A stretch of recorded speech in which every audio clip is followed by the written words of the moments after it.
In this video, I'm gonna show you how to make your own medieval knight helmet out of EVA foam. Hey everyone, my name is Tristan and welcome to my workshop. This project is a perfect one if you want to get into cosplay because it only has a couple of parts and it's a pretty easy build. So if you want to make it, you can get the templates over in my Etsy store, which is linked in the video description. But now let's build this helmet. After printing out your templates at the right scale by following my printing tutorial video, you can lay the pages on your table to make sure everything is printed properly. Take scissors or a craft knife and a metal ruler and trim off the border around each page where they connect. Using Scotch tape, attach the pages together to have a complete blueprint.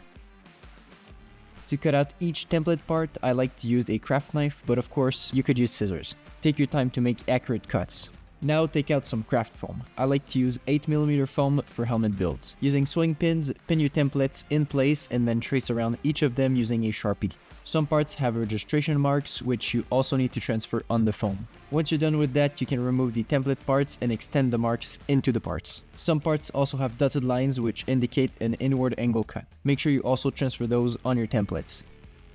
The faceplate has details which need to be traced on the foam, so simply cut them out from the template and use it to trace those details. There's also a couple of holes to mark. For that, I poked a sewing pin through the template and marked the spot on the foam with a Sharpie. This part works for both the left and right side of the helmet. Once you've traced it, flip it over and trace it again to get the other side. The final details to add are all the borders around these parts, and you can freehand those details if you want. With that, it's finally time to cut out our parts. I like to use a freshly sharpened box cutter for that. Go slow to keep your cuts accurate. The better you do your job now, the easier it will be to fit the parts together later.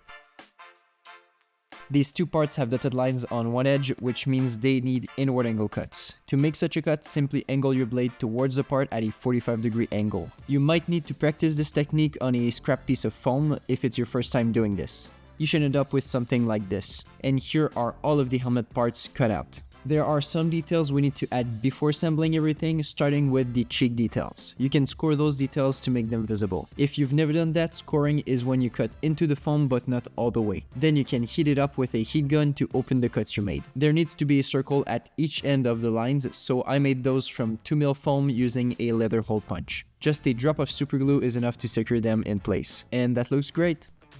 Moving on to the border around the face shield, I cut thin strips of 2mm foam, which I glued on with super glue. Where the angles were too dramatic, I simply cut the strip and start a new one right up to it. With that done, all that's left to do before assembly is to score the lines into the other parts and open them with a heat gun. I highly recommend heat forming each part before gluing them together. You can do that by heating up both sides of a part and forming it over a round object. With that done, let's assemble the helmet. The glue I use is barge contact cement. If you use it, make sure you wear a respirator and work in a well-ventilated area, as this glue is super toxic. The way it works is that you apply a thin layer on both edges you want to stick together, then wait for the glue to get tacky, and finally push the parts together really well. Take your time on these steps and make sure your seams are flush and clean. With the face shield done, let's make one side of the helmet. Start by closing the dart on the bigger piece, and then connect the long piece to it. I like to start at the front and work my way back to a point, then go to the back and work my way to the middle. And this looks pretty good. After doing it for both the left and right sides, connect the two halves together to finish the dome of the helmet. Going back to the face shield, you'll need to carefully cut out the eyes on the lines you traced earlier. Also cut out the bridge between the eyes and glue it back in place at a slight step up using super glue. This is what you should end up with. To connect the face to the dome, drill the holes marked on each part. Then, using some 3/4 inch long screws with the fitting nuts and washers, secure the face shield to the dome. Make sure the screws inside the helmet don't poke out past the nut, as it could hurt when wearing the helmet. If your screw pokes out, cut it down or find a shorter one.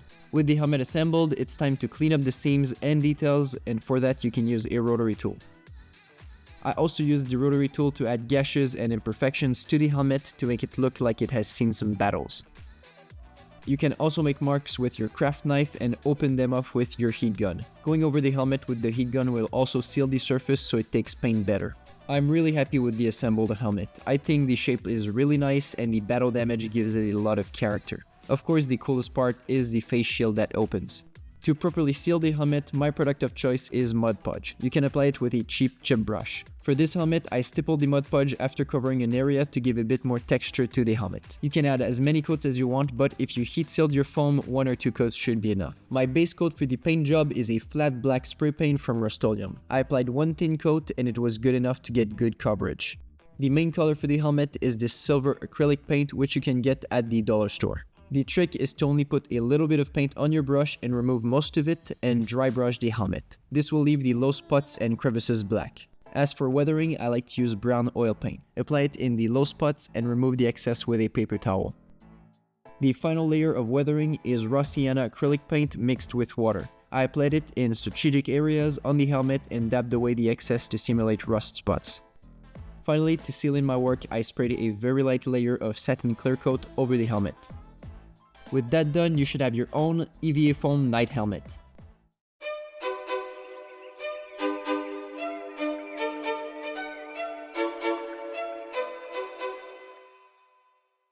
Here is the final result. The shape looks right, the paint job is realistic, and of course the best part, the faceplate opens. It's a really fun, simple helmet to make, and the techniques used to build and paint it are the most commonly used when building with EVA foam. As I said at the start of the video, if you want to make this project, you can get the templates over in my Etsy store, which is linked in the description below. And would you like to see me make the armor that goes with the helmet? Because if there's enough interest, I might just make it. But this is the end of the video. Thank you so much for watching. If you enjoyed it, you can leave a like and subscribe to my channel for more cool projects like this one. And I'll see you in my next video.